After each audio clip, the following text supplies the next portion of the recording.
Hi welcome to my channel. இன்றைக்கி பார்த்திங்கன்னா பழைய சுடிதார் எடுத்துக்கோங்க. இந்த மாதிரி டாப்பில் வந்து எனக்கு உயரம் வந்து 20 இன்ச் இருக்கிற மாதிரி நான் ஒரு பீஸ் கட் பண்ணி எடுத்துக்க போகிறேன். ஜஸ்ட் இதை பிரிச்சுக்கலாங்க. பிரிச்சுட்டு மேலே இருக்க அந்த ஒரு பீஸ் மட்டும் கட் பண்ணி எடுத்துக்கிட்டேன். 20 இன்ச் உயரம் இருக்க மாதிரி. அப்புறம் வந்து அகலம் வந்து எனக்கு 11 இன்ச் தேவை. ஆனால் இப்போ டபுளாக ஃபோல்டு பண்ணி 5.5 இன்ச் இருக்கிற மாதிரி மார்க் பண்ணிக்கலாங்க.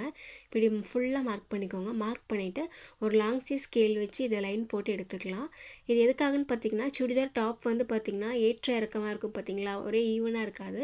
நமக்கு வந்து இப்படி ஆஃபாக ஃபோல்டு பண்ணிவிட்டு ஈவனாக ஃபோல்டு பண்ணிவிட்டு கரெக்டாக அதில் இருக்க லென்த்தும் பிரெத்தும் ஈவனாக இருக்க மாதிரி நம்ம இதை வந்து மார்க் பண்ணி கட் பண்ணி எடுத்துக்க போகிறோம். இப்போ சுடிதார்லேருந்து நமக்கு நார்மல் பீஸ்க்காக தான் எவ்வளோ இது தேவைப்படுங்க. உங்கள்கிட்ட சுடிதார் இல்லாமல் நீங்கள் நார்மலாக வேஸ்ட்டாக ஒரு கிளாத் எடுக்கிறீங்க.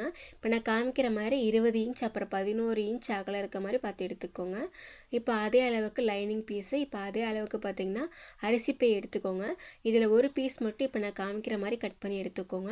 இப்போ இதில் 3 பீஸ் இருக்குது. சுடிதார் பீஸு, அப்புறம் அடியில் இருக்க லைனிங் கிளாத்து, அதுக்கு கீழே அரிசி பை. இப்போ இது 3ஐயும் சேர்த்து வச்சு 4 ஓரமும் தச்சு எடுத்துக்கோங்க. இப்போ வந்து ஃபஸ்ட்டு மேலே சுடிதார் பீஸு, அதுக்கு கீழே வந்து அரிசி பை, அதுக்கும் கீழே லைனிங் கிளாத் வச்சு 3ஐயுமே சேர்த்து வச்சு 4 ஓரம் தச்சு எடுத்துக்கணுங்க. இப்போ வந்து மேலே வந்து நான் காமிக்கிற மாதிரி 2.5 இன்ச்சுக்கு இப்படி மார்க் பண்ணிக்கோங்க. மார்க் பண்ணிவிட்டு ஸ்ட்ரெயிட்டாக ஒரு ஸ்கேல் வச்சு லைன் போட்டுக்கோங்க. 2.5 இன்ச்சாக மார்க் பண்ணிவிட்டு அது இப்போ வந்து நம்ம லைன் போட்டதுக்கப்புறம் இப்போ கட் பண்ணி எடுத்துக்க போகிறோம். இப்போ சென்டரில் வந்து நம்ம அதில் ஜிப் தான் அட்டாச் பண்ண போகிறோம். அதுக்கு முன்னாடி இப்போ வந்து இந்த மாதிரி ஒரு பழைய ஃப்ராக் எடுத்துக்கோங்க. பழைய ஃப்ராக் இல்லை பழைய நைட்டு எதுனாலும் எடுத்துக்கலாம். அந்த பழைய துணியில் வந்து ஜிப் நல்லா இருந்ததுன்னா அதை மட்டும் இப்போ தனியாக கட் பண்ணி எடுத்துக்கலாங்க. இப்போ நமக்கு எவ்வளோ அகலம்னா 11 இன்ச்சு. ஆனால் இது அதை விட கம்மியாக இருக்குது. கம்மியாக இருந்தாலும் நீங்கள் எடுத்துக்கலாங்க. எக்ஸ்ட்ராவாக நம்ம துணி வந்து இப்போ இதில் கொடுத்து அட்டாச் பண்ணி எடுத்துக்க போகிறோம். அவ்வளோதான். ரொம்ப ரொம்ப சிம்பிள், ரொம்ப ஈஸியாக பண்ணலாம். நீங்களும் வீட்டில் இந்த மாதிரி பழைய கிளாத்தில் ஜிப்பெல்லாம் இருந்ததுன்னா அதையும் தூக்கி போடாமல் கண்டிப்பாக கட் பண்ணி எடுத்து வச்சுக்கோங்க. நம்ம இந்த மாதிரி பேக்லாம் பண்ணுறதுக்கு ரொம்ப ரொம்ப யூஸ்ஃபுல்லாக இருக்கும். இப்போ வந்து நான் வந்து இந்த மாதிரி சின்ன பீஸாக பார்த்து கட் பண்ணி எடுத்துக்கிட்டேன். 1 இல்லை 2 இன்ச் இருந்தால் போதுங்க. டபுளாக ஃபோல்டு பண்ணிக்கோங்க. இந்த ஓரத்தில் இப்படி ஜாயின் பண்ணி எடுத்துக்க போகிறோம். ஃபஸ்ட்டு அது 3 சைடும் ஸ்டிச் பண்ணி எடுத்துக்கோங்க. 3 ஓரமும் தச்சு எடுத்ததுக்கப்புறம் இப்போ ஜிப்போட நல்ல சைடுக்கு மேலே இந்த கிளாத்தோட நல்ல சைடு ஒட்டுக்காக வச்சுட்டு ஒரு ஓரத்தில் இப்படி அட்டாச் பண்ணிவிட்டு அவ்வளோதான். ரொம்ப ரொம்ப சிம்பிளுங்க. இப்போ நமக்கு தேவையான லென்த்துக்கு இருக்கான்னு பார்த்துக்கோங்க. இப்போ இதை வந்து நம்ம இந்த மெயின் கிளாத் கூட வச்சு அட்டாச் பண்ண போகிறோம். சென்டரில் வந்து கட் பண்ணோம் பார்த்தீங்களா, இப்போ அந்த பிசுறு தெரியாமல் இருக்க 2 ஓரத்துலேயும் ஒரு தையல் விட்டுக்கலாங்க. இதுக்கப்புறம் பார்த்தீங்கன்னா துணியோட நல்ல சைடும் அந்த ஜிப்போட நல்ல சைடும் 2 ஒட்டுக்கா இருக்க மாதிரி உள்ளே இருக்க மாதிரி பார்த்து வச்சுட்டு ஒரு ஓரமாக ஃபஸ்ட்டு ஒரு பக்கம் தச்சு எடுத்துக்கலாங்க. இப்போ பாருங்கள், ஒரு பக்கம் தைச்சாச்சு. இப்போ நான் உள்ளே காமிக்கிறேன். இப்படி தான் இருக்குது. நல்ல சைடும் அட்டாச் பண்ணியாச்சு. இப்போ இன்னொரு சைடு பார்த்திங்கன்னா நம்ம ஃபஸ்ட்டு ஒரு 2.5 இன்ச்சுக்கு கட் பண்ணியிருந்தோம்ல, அந்த பீஸோட நல்ல சைடும் இந்த ஜிப்போட இன்னொரு நல்ல சைடும் ஒட்டுக்கா இருக்க மாதிரி உள்ளே இருக்க மாதிரி வச்சுட்டு வெளியே ஓரமாக இன்னொரு ஓரம் அப்படியே தைச்சி எடுத்துக்கோங்க. இப்போ ஜிப் வந்து 2 சைடும் அட்டாச் ஆகிடுச்சுங்க. இப்போ பாருங்கள், நமக்கு இப்படி தான் தெரியும். அட்டாச் ஆனதுக்கப்புறம் நான் காமிக்கிறேன். இப்போ ஜிப் வந்து அட்டாச் பண்ணியாச்சுங்க. அப்புறம் இப்போ நம்ம ஹேண்டிலுக்காக 2 பீஸ் எடுத்திருக்கேங்க. இது வந்து சுடிதார் இல்லாத இன்னொரு பீஸில் தான் நான் எடுத்திருக்கேன். இதோட அகலம் வந்து 4.5 இன்ச், அப்புறம் உயரம் வந்து 20 இன்ச் இருக்க மாதிரி பார்த்து எடுத்துக்கோங்க. 2 பீஸ் பார்த்து எடுத்துக்கலாங்க. உள்ளே வந்து பார்த்திங்கன்னா அரிசி பை வந்து 1.5 இன்ச் அகலம் இருக்க மாதிரி 20 இன்ச் லென்த் இருக்க மாதிரி பார்த்து எடுத்திருக்கேன். 2 பீஸாக பார்த்து எடுத்துக்கோங்க. அந்த ஒரு சைடு நான் இப்போ காமிக்கிற மாதிரி இந்த கிளாத்தோட சென்டரில் வச்சு 2 ஓரமும் மடித்து திரும்ப இன்னொரு பக்கம் மடித்து ஒரு ஓரமாக தைச்சா நமக்கு ஹேண்டில் ரெடி ஆயிருங்க. இந்த மாதிரி ஹேண்டிலை இப்போ நான் காமிக்கிற மாதிரி அட்டாச் பண்ணுங்க. ஜிப்புக்கு மேலே 3.5 இன்ச் மார்க் பண்ணிக்கோங்க. அதே மாதிரி அந்த ஓரத்துலேருந்து 3.5 இன்ச் மார்க் பண்ணிக்கோங்க. இப்போ ஒரு ஹேண்டிலை வந்து அதுக்கு கீழே வச்சு அப்படியே ஃபோல்டு பண்ணி ஒரு பாக்ஸ் ஷேப்புக்கு 2 பக்கமும் அட்டாச் பண்ணி எடுத்துக்கலாம்.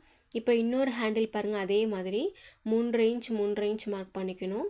இப்போ இந்த பக்கம் எப்படி நம்ம சைடில் ஜிப் வச்சுருந்தோம் 2.5 இன்ச் தாண்டி, அதே மாதிரி இப்போ இன்னொரு சைட்லேயும் 2.5 இன்ச் தாண்டி இந்த ஹேண்டில் வந்து அட்டாச் பண்ணுங்க. 2 பக்கமும் ஈவனாக ஹேண்டில் வந்து அட்டாச் பண்ணி எடுத்துக்கோங்க. இப்போ இன்னொரு ஹேண்டிலையும் நம்ம அட்டாச் பண்ணி எடுத்தாச்சு. இந்த மாதிரி பாக்ஸ் ஷேப்புக்கு டபுள் ஸ்டிச் போட்டு எடுத்துக்கோங்க. இப்போ 2 சைடும் நம்ம ஹேண்டில் வந்து அட்டாச் பண்ணிட்டோம். இப்படி தான் நமக்கு இருக்கும். இதுக்கப்புறம் பார்த்திங்கன்னா இதுக்கு வந்து நம்ம இது வந்து சைடில் தான் ஜிப் அட்டாச் பண்ணியிருக்கோம். மேலே அட்டாச் பண்ணணும். இந்த சைடில் ஜிப் அட்டாச் பண்ணியிருக்கோம்ல, அதுக்கு உள்ளே வந்து ஒரு துணி கொடுக்கணும் பாருங்கள். இந்த துணி வந்து நான் சுடிதார்லேருந்து தான் கட் பண்ணியிருந்தேன். 11 இன்ச் அகலமும் அப்புறம் 8 இன்ச் உயரமும் இருக்க மாதிரி பார்த்து எடுத்துக்கோங்க. அதிலே லைனிங் கிளாத்தும் இருக்கும் அட்டாச் இருந்தது. இதை அப்படியே நம்ம ஜிப் எங்கே வச்சுருந்தோம் அந்த துணிக்கு உள் சைடாக இருக்க மாதிரி இப்போ நான் காமிக்கிற மாதிரி வச்சுட்டு 4 ஓரமும் தைச்சி எடுத்துக்கலாம். இப்போ தைச்சி எடுத்தாச்சு.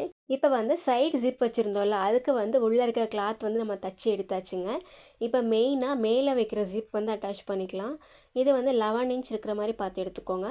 அதை விட கம்மியாக இருந்தாலும் பரவாயில்ல. நான் ஃபஸ்ட்டு சொன்ன மாதிரியே அந்த ஜிப்போ வந்து அட்டாச் பண்ணுறதுக்கு சின்ன பீஸாக பார்த்து ஜாயின் பண்ணி எடுத்துக்கலாம்.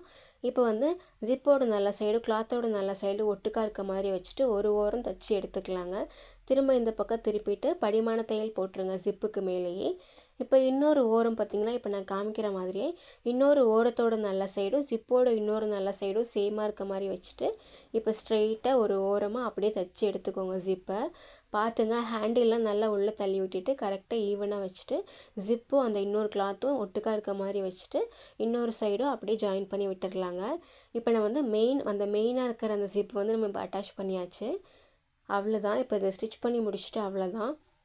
இப்போ பாருங்கள் நம்ம நல்ல சைடு திருப்பி காமிக்கிறேன். இப்போ பாருங்கள் ஈவனாக இருக்க பாருங்கள். நமக்கு 2 ஜிப் நம்ம இதில் அட்டாச் பண்ணியிருக்கோம். மேலே வந்து மெயின் ஜிப் ஒன்று, இப்போ கீழே வந்து சைடில் இன்னொரு ஜிப் அட்டாச் பண்ணியிருக்கேன். இப்போ திரும்ப நல்ல சைடு வந்து உள்ளே இருக்க மாதிரி இப்படி திருப்பிடலாங்க. துணியெல்லாம் இப்படி கரெக்டாக எடுத்து விட்டுக்கோங்க. அந்த சென்டர் ஜிப்லேருந்து கரெக்டாக இருக்க மாதிரி ஈவனாக பார்த்து எடுத்து விட்டுக்கோங்க. இப்போ இந்த 2 சைடும் இருக்க பார்த்தீங்களா, அதை தான் நம்ம ஸ்டிச் பண்ணி எடுத்துக்க போகிறோம். 2 சைடும் ஜாயின் பண்ண போகிறோம். அதுக்கு முன்னாடி கீழே இந்த மடிப்பு பகுதி இருக்குது பார்த்தீங்களா, கீழே இந்த ஃபோல்டபுள் சைடு அதில் வந்து இப்போ நான் காமிக்கிற மாதிரி 1.5 இன்ச்சுக்கு இந்த மாதிரி பாக்ஸ் ஷேப்பில் மார்க் பண்ணிக்கோங்க. 2 சைட்லேயுமே 1.5 இன்ச் 1.5 இன்ச் மார்க் பண்ணி இந்த மாதிரி ஸ்கொயர் ஷேப்பில் ஒரு பாக்ஸ் ஷேப்பில் மார்க் பண்ணிக்கோங்க.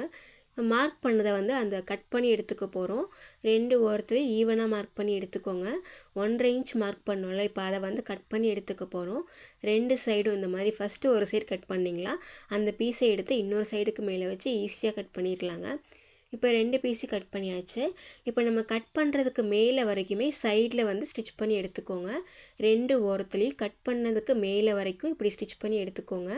இப்போ 2 ஓரத்துலேயும் 2 சைட்லேயுமே நம்ம ஸ்டிச் பண்ணிட்டோம். இப்போ கீழே வந்து கட் பண்ணோம் பார்த்தீங்களா, இப்போ நான் காமிக்கிற மாதிரி இந்த மாதிரி துணியை வந்து இந்த மாதிரி மடித்து எடுத்துக்கோங்க.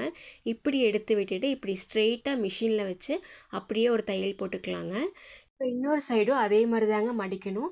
துணி பார்த்து எடுங்க. அடியில் வந்து அரிசி பயிருக்கு லைனிங் துணி 3யுமே சேர்த்து வச்சு இப்படி விரித்து சைடில் இப்படி ஃபோல்டு பண்ணி ஸ்டிச் பண்ணி எடுத்துக்கணும்.